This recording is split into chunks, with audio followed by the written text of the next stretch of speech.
I think self-acceptance is the greatest gift you could give to yourself. Thank you for tuning in. My name is Pamela and this is Breathe. Welcome to my YouTube channel. Now, let's talk about self-acceptance. Kujikubali for who you are, where you are at. It's very important in life. When you self-accept yourself, it's one of the greatest breather you can have in your life. Self-accepting yourself for who you are, where you are at, for whatever you have or what you don't have, but you just accept yourself for your weaknesses, for your strength, kwa mapungufu yako na uwezo wako. Yani unajikubali vile the way you come, you just accept yourself. It has so much power in your being. Self-accepting yourself plays a major role in your mental wellness. Yeah, it plays a major role kwa sababu kipindi kama hujikubali, obviously mentally pia hautakuwa okay. So you need to do yourself a favor and start accepting yourself. Now, I am going to share a few techniques, a few things that you need to do. And whether you are doing some of them and not doing some of them, or you're not doing them at all, kindly consider doing these 7 steps za kuweza kukufanya wewe uweze kujikubali. Na pale kipindi ambacho unakuwa unakikubali for who you are, how you come, you know, your weakness and your strength, unaweza lead a fulfilled life, a happy life, a peaceful life. So there are a number of things that you can do to cultivate a deep understanding of yourself. Number 1, chukua muda kujijua. Take time to understand yourself, your weaknesses, your strength, your good, your bads. Get time to understand your ways. Get time to understand yourself. Accept this present you. The weaknesses that you know, accept them. And tell yourself that I am work in progress, but the present me, I am accepting me. Number 2, embrace your imperfections. Ni kujua kwamba hakuna mtu aliyekuwa perfect. There's no one who is perfect under this sun, under this sky. No one is perfect. Once you get to understand that, you embrace your imperfections. Because why? Because imperfections are a natural part of being a human being. Yeah. Number 3, be authentic. Authenticity, unajua, is a word that has been thrown out there a lot. Unaweza ukaichukulia vile inakuwa inasema kwa sababu inasema sana. But to be authentic, to be the true you, is one of the ways you can accept yourself. Yeah, unaishi maisha yaliyokuwa true to you, or are you living according to the pressures out there? What the media says, that's who you become. Kama kuna trends out there, I have to have this, I have to have this, I have to have this. Just because someone is saying this or a friend is saying this, then you feel like you have to conform to that kind of life. We should be our true self. Be content with where we are, accept where we are, and live our true self. Kila ambacho unakuwa una uwezo nacho ndo hicho ambacho inabidi ujikubali na kuwa happy with it and proud with it. Hata kama ni kumwalika mtu nyumbani kwako ukasema kwamba okay, most of my colleagues wana 5 and 6 bedroom mansions, but me, I have only a 2 bedroom. Be proud of it. Be proud of it. It will do so much favor for you. Like, decorate it nicely, put it nicely. Even if some of them have bought houses and you're living in a rented house, be proud of where you are. Kwa sababu wengi wanatamani hata kuwa katika hiyo sehemu ambayo unayo, kama ni una rent, kama unakaa kwa wazazi, lakini wengine hawana hiyo.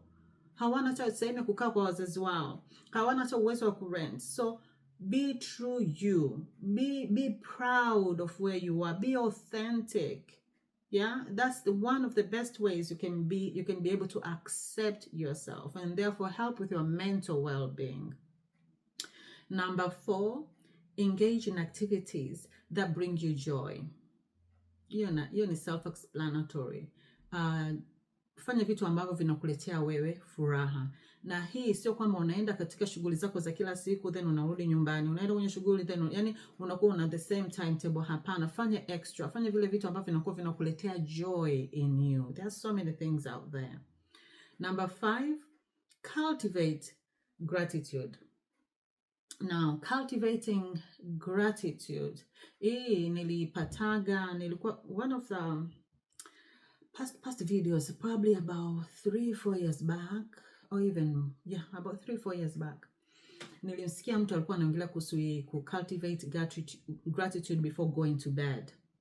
Na alivyokuwa anaisema before going to bed, I was like, why before going to bed? But because I started doing that because it's during that time I was worried a lot. There were things that we were doing and vilikuwa haviendi vile ambavyo natamani viende. Naona funds hazitoshi au kitu tu hakitendeki vile ambavyo unakuwa unataka kitendeke, and so unaenda to bed worrying and asking yourself questions. Sasa tutafanyaje ili kitu kiende, mbona hakiendi? So by the time you wake up you're tired, you have headaches, una migraines, and unataka sometimes ukawa uko moody kwa sababu why vitu haviendi vile ambavyo vinakuwa vinaenda. Kwa hivyo niliposikiliza hii video nikawa nasema kwamba onyesha gratitude before going to bed. So nikaanza kufanya wakati naenda kulala, yani niko kitandani sasa naanza na thank for the things around me. Na it's a mix of things. Sasa one day nikasema tu vitu vichache tu, every day vitu vichache kama ni 4-5. So one day naweza nikashukuru kwa ajili ya oxygen that I am breathing. It's free and it's clean. I am thankful for water I drink. I'm thankful for that we are able to provide food on the table for ourselves and our kids. And sometimes anaweza nikamshukuru Mungu kwa nyumba ambayo tunayo, for the furniture that is in the house that Mungu ametupa ability to purchase, yeah? Namshukuru Mungu for the friends that we have around. Au nakuwa nashukuru napokuwa natembea, nashukuru kwa mchanga, au for the grounds that I'm walking onto. Or I am thanking God for the legs that I have. Ninamshukuru kwa every day. Nikawa nafanya hii gratitude exercise when I'm in bed. It does wonders. As little as it may sound, kama hujawahi kufanya, inaweza kuonekana kwako ni kidogo sana, lakini I promise you, ukianza kufanya hii kitu ya gratitude before going to bed, especially ukiwa kitandani sasa ndio you're about to doze off, and then unakuwa unawaza how grateful you are. For me, I realized how fortunate and blessed I am within time. Like all this time when I was thanking God, it took about 2-3 weeks before I realized that I am so blessed. I am fortunate. Why am I so busy worrying about tomorrow? Ambayo it's not even promised because you don't know.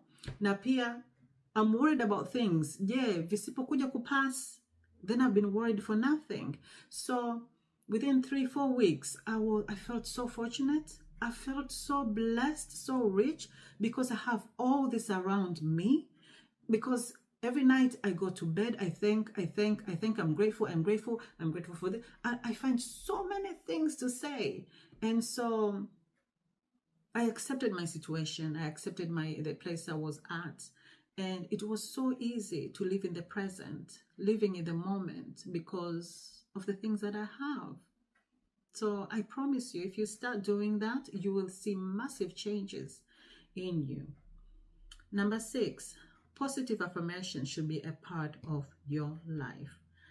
This helps you to foster positive mindset. When you have positive affirmations, instead of staying in the negative, you're always like saying positive things about you, your children, and stuff like that. The last one, number 7, seek therapy if you are struggling to accept yourself. Inaweza kuwa kuna sababu nyingi ambazo zinakuwa zinakusababisha wewe usijiself accept. So seek help, seek therapy, seek mtu ambaye unaweza kuongea naye akakusaidia kulead you into self acceptance. And if you feel okay, I'll leave my email down there. You can drop me an email and we can talk it out. We can find a way on how we can help you come out of that, because there are issues people have gone through, difficult issues, vitu vigumu ambavyo watu wanakuwa wamepitia, na so anakuwa anaona kama kujiself accept it's hard. It's understandable. But at the same time, there's always light at the end of the tunnel. No matter how hard it is, how difficult it was, you deserve to live. You deserve to be at peace. You deserve to be present. You deserve to be happy. You deserve to be mentally okay. You deserve to be well. So just believe and trust that things can always work out. Yeah. And yeah, you deserve this. So self-acceptance is a process. You will need to be patient with yourself because it does take time. Also, amongst the difficulties that people face ni external pressures usually. Inaweza kaa ni from parents, anakuwa labda wanataka uwe certain way, au uwe unafanya vitu, au uwe umefika certain place. Inaweza kaa from siblings, inaweza kaa friends, or even you yourself comparing yourself with your colleagues, with your friends. Mbona huyu amefanya hivyo, umefanikiwa, lakini mimi niko hapa. Or even your friends doing that to you, feeling like you are falling behind, and that how come they're okay and you are in this space, you're not well off and stuff like that. It can be hard to accept, especially if it's coming from people who are close to you, kama ni siblings, kama ni parents. It is really difficult. But then again, you can get help for that. You can cultivate a deep understanding of yourself. You can live your true you. You can speak your truth. You can seek help. You can look for things to do to make you happy. There's so many things that you can do and come out of that situation and be okay, because this life is for you. You are the one who's living, not all those people around you. And to tell you the truth, the grass is always greener on the other side. You might think other people are okay, but you have no idea what they're going through. Like when you get to learn things, and I'm not telling you like go and learn things, but just understand why kuna hili neno ambalo linasema the grass is always greener on the other side. Na ukienda on the other side unakuja kugundua kwamba it's not greener.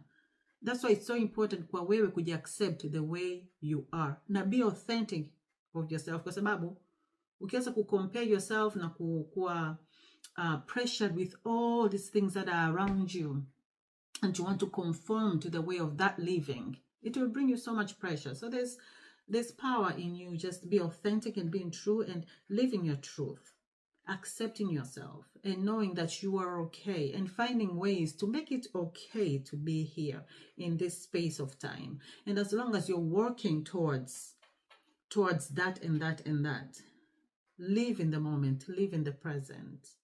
And at the end of the day, your mind becomes more clearer. And I believe you can come out of you can achieve more quicker if your mind is clearer now than when it is more cluttered and then you're dragging yourself, if you know what I mean. So be kind to yourself, because self-acceptance needs you to be kind to yourself. Right? Thank you so much for tuning in into this space of breathe. Thank you. I hope you have learned a thing or two. If you are doing these 7 points this present time, kudos to you. Help someone to hear this. Maybe you feel like there's someone who needs this to hear these words, to hear this video. You feel like it will help them in one way or another. Feel free to forward it to them. And kindly do consider subscribing if you haven't subscribed. And for my subscribers, thank you for being on this team. And until next time, thank you so much. Take care and make sure you are okay with yourself during this week. Take care. Bye.